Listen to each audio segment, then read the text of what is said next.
Today on Rock the Park. I do not like the look of this. It's just a massive wall of black. We're back in the backcountry. We've got the wide open Denali wilderness in front of us. Those are wolf tracks. Oh boy. And this time, There could be a moose, there could be a caribou. and what else? Bear, bear, bear, bear, bear. There's no place like Alaska. That is a beast of a mountain. Yeah, it's coming. And it all starts right now. I'm Jack Stewart. And I'm Colton Smith. We've been buddies for years, and we love exploring the national parks. It's all about packing up a car and just doing it, just hitting the road. Our goal is to visit every national park in this country. And when you go off the beaten path like we do, there's no telling what will happen next. Get set to rock the park.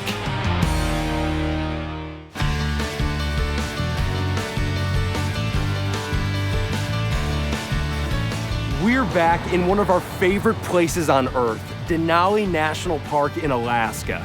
This is our third visit to this park, but this time we're doing some stuff we've never done before. That's right, we're panning for gold, baby, and afterwards, we're heading into the Denali wilderness for an adventure of a lifetime. But first, we're hitting the famous Denali Park Road for a nice, peaceful bike ride at midnight. Denali National Park sits about halfway between Fairbanks and Anchorage. Denali means the high one, and at over 20,000 feet, it's both the heart of the park and the tallest peak in North America. The 92-mile-long Denali Park Road is the only road in this vast wilderness, and today, we're going to bike a 30-mile portion of it.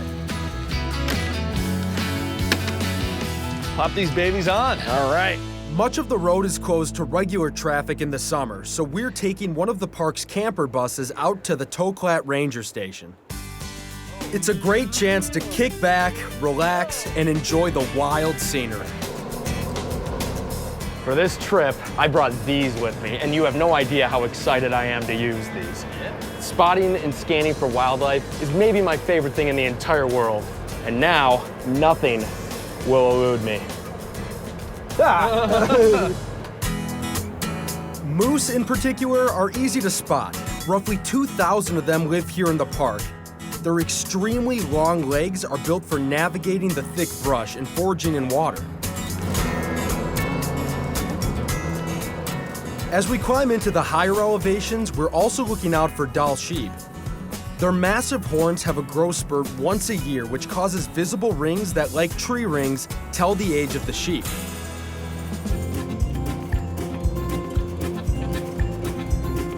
The 60-mile bus trip flew by, and we haven't even gotten on our bikes yet when we notice we have some company. We have what we believe to be a grizzly bear right down this hill. He's got a nice big hump, and he's this really beautiful golden blonde color. What he's doing right now is he's just kind of digging around down there. He's looking for food. One of the reasons why grizzlies have that big hump and black bears don't is because they are doing so much digging.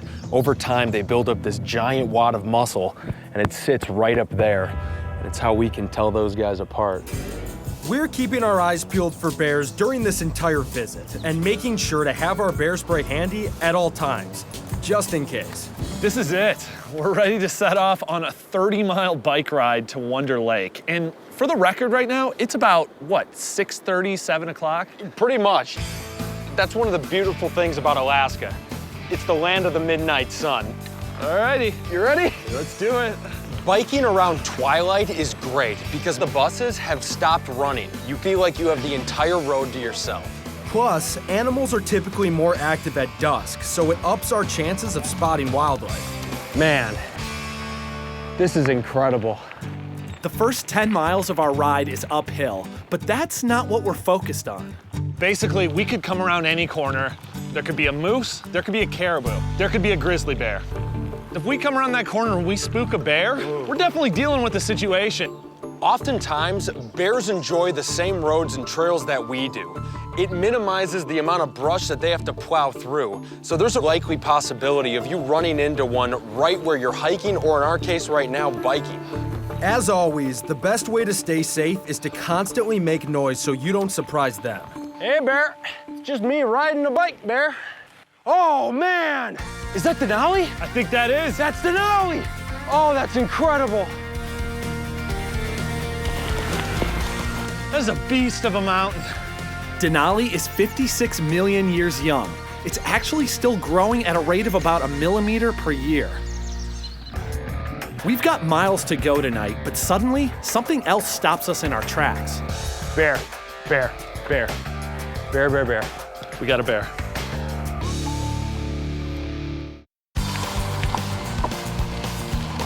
We're biking the Denali Park Road in Alaska, and while it may not look like it, it's after 10 p.m., and we've just hit a major roadblock.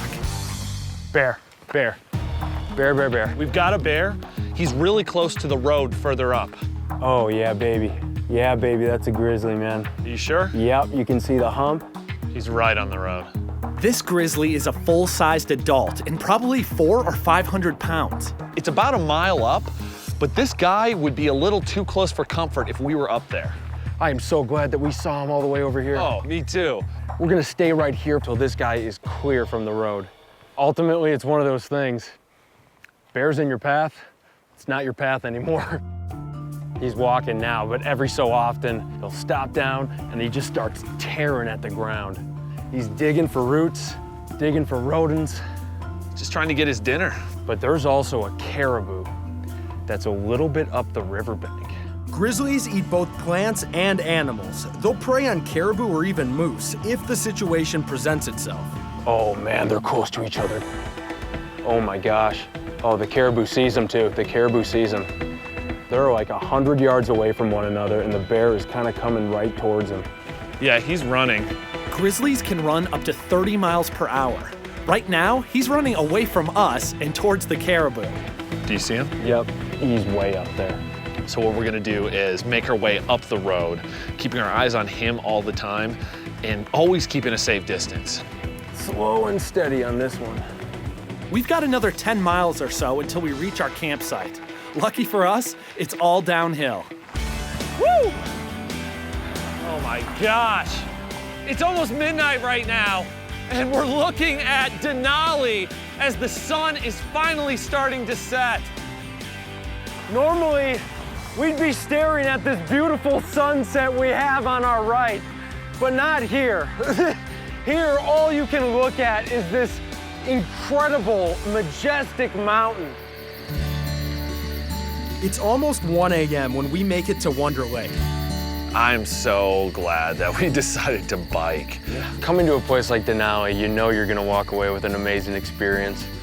Today was just a blessing, it was a gift, it was just spectacular. The next morning, we're ready to strike it rich. Today, we're going panning for gold. This area was a booming mining community before it became a national park. We're meeting up with Matt Unterberger, an amateur prospector, and Fran Ulmer, a former lieutenant governor of Alaska. There have been a lot of different gold rushes in Alaska's history, and every time somebody finds gold, it of course ignites this passion and lust for more gold. Well, what brought a lot of people back in 1906, 1907, there was a mini gold rush here. It was known as the Kantishna Stampede, a rush of people drawn to these hills when gold was found in nearby creeks. But getting here was no easy feat. Back then, there was no park road here. So prospectors had to go on a 185-mile-long journey from Fairbanks. And with them, they had to bring a year's worth of supplies. Between the bugs, bears, and frigid winters, gold prospecting was a dangerous business and not very profitable. We're hoping our luck will be different. Panning for gold is one of the easiest and simplest ways to mine gold. They've been doing this since ancient Rome. Matt shows us the basics. He starts by digging out dirt and rocks from the bank and swishing it around with water from the creek. Take a little while, but we'll get to the point where the dirt itself is like a liquidy sludge. These riffles will catch anything, okay, that's heavy enough. So the thought here is, is that if there are any gold flakes on any of these rocks, you're washing it out with the water. They sink down to the bottom because they're heavier, and they're revealed as you move the thicker, bigger rocks out of the way. Sounds simple enough, but even if you find gold, you might not recognize it.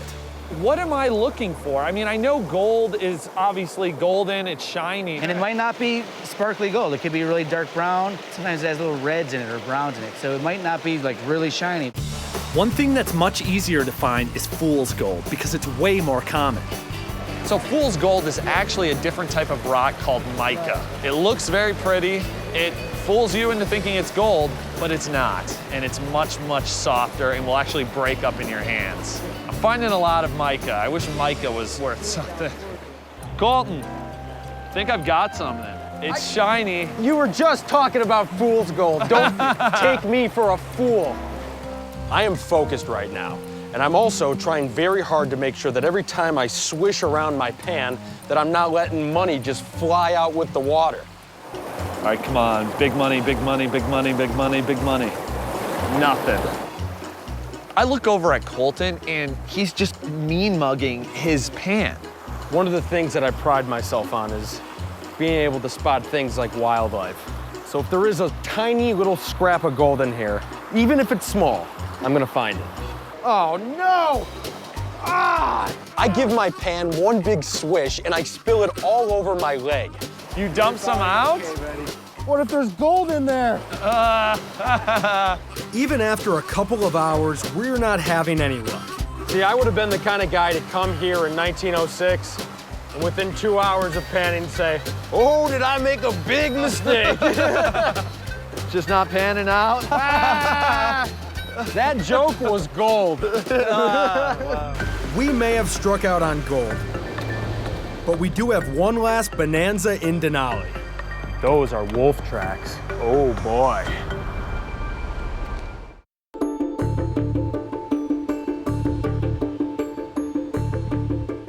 It's day 3 in Denali National Park, and we're headed into the unknown. So we just got dropped off here at the Toklat River, and this is the gateway to the backcountry for us. There's no trails, there are bears, there's crazy mountains and crazy weather that could be coming at us at any point. Denali is divided into units, and permits are required for overnight trips into the wilderness. We've got multiple layers, we've got tents, sleeping bags, we've got bear spray. Just this morning, a mama grizzly and her 2 cubs were spotted right here by the road. You never want to get too close to a mama and her cubs. You ready? I'm ready, man. Right now, we've got the wide open Denali wilderness in front of us. We've got tons of room to spot things. So even if we do see a bear, we've got plenty of maneuvering room to go around him. But above all of that, the thing that could get you in trouble the most out here are storm clouds that look like those over there. We're keeping our eyes on them. From here, it looks like Divide Mountain, which separates the western and eastern branches of the river, might be our best bet for finding shelter from the storm. But getting there means crossing the river. I do not like the look of this. No. That's some steady current. That's just tearing through this little channel right here. As we try to find a safe place to cross the river, those enormous black clouds keep pushing in. You can feel the wind shift. Yeah, It's coming this way, it's and blowing now, at us now. just keep our eyes on it. I don't want to be caught in a storm in a bad spot. It seems that every time we think we've got a safe crossing, we get up there and the current is just going nuts. So the game plan is to work our way upstream a bit where it's multiple channels. And that's how you find some shallower, easier places to cross that have less current. Upstream, we find a place where we might be able to cross. Even so, there's a lot to prepare. You want to have trekking poles because those will allow you to reach out and determine the depth of the water before you. You want to make sure that and all your clothing are in dry bags. So if one of us were to take a swim right now, we get out of the water and our clothes are going to stay dry. Oh, and that goes for your sleeping bag and stuff too. Even in summer, it can get really cold. It can go from 70 degrees to 20 degrees in the same day. 20 degrees and wet is not where you want to be, because that's when, even in summer, hypothermia can be an actual threat. And the most important rule of all, stick close to your buddies so you can help them out if need be. So far, so good. Not even in the river. Ooh, and yeah, that's, Well, that, whoa. it's deep. It's real deep. I don't think that's the way. No. At this point, it seemed smarter to scratch the idea of climbing Divide Mountain. We need to start looking for a good place to camp on this side of the river. Look at that. Those are some mean looking clouds. Our new goal is to follow the gravel bar on this side of the river until we spot a path to higher ground. As we're hiking, we start to see something come out of the brush. We've got a caribou right in front of us. He's kind of in our path almost. He definitely noticed us. These guys seem to be so curious. Just getting close enough to kind of get a whiff of us or something. And then he moves on his way. All right. And that brings you back down again to Yep. reality. I think we keep on moving. Yeah, you ready for some rain? Yeah, All I right. am. Let's go.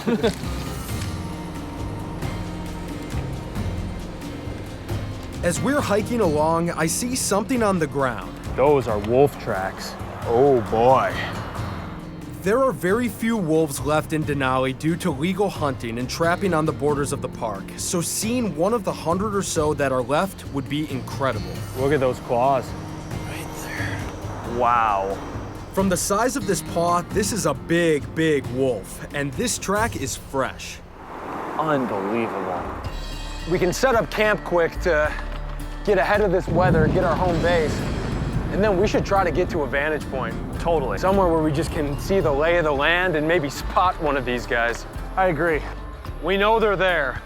You see evidence of wolves and moose. Whoa!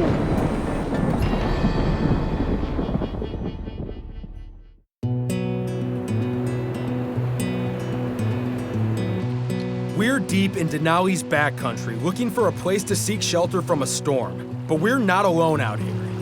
We know they're there. I mean, you see evidence of wolves and moose. Whoa! Oh, did that make me jump? Whoa! Big, big thunder. Crackling down, probably on the other side of Divide Mountain. I would take a wolf, a grizzly, and a moose over getting caught in a lightning storm. Let's find the camp. Yeah. Let's get set up. We climb up over a small ridge to an open field with great visibility of the valley. Wow, this is perfect. Just as we set up our tent, the sky opens up.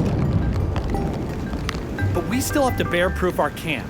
We've been carrying these canisters to lock away food and anything with the scent at all times. We store the food down there, and then our kitchen, where the actual cooking is gonna be down there, so it spaces it out. Hopefully you don't have a bear coming through camp.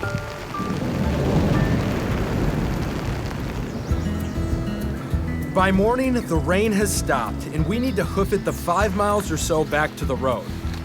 As we start our hike, one thing that is very obvious is the impact this rain has had on this landscape. That same river that we were trying to cross yesterday is now wider, faster, and stronger. Now, we have no choice but to cross it in places. It's a good reminder to be prepared for anything out here in the backcountry. There's very few places where you can experience that incredible sense of freedom. Hey, bear! Hey, bear! With it, though, comes a very profound sense of responsibility. To know exactly how to handle yourself in a place this wild, and to also keep it this wild. Denali is a park of raw, rugged beauty, and it's gonna pound you sometimes, and other times it's gonna give you a break and allow you to sit back and really take in something special.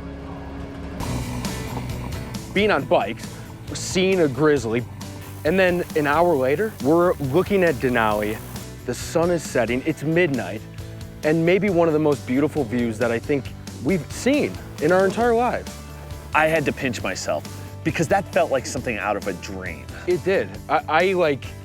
I get emotional when I come to these places. You got gold fever. I did. I loved panning for gold. That was a lot of fun. We definitely struck it rich in Denali.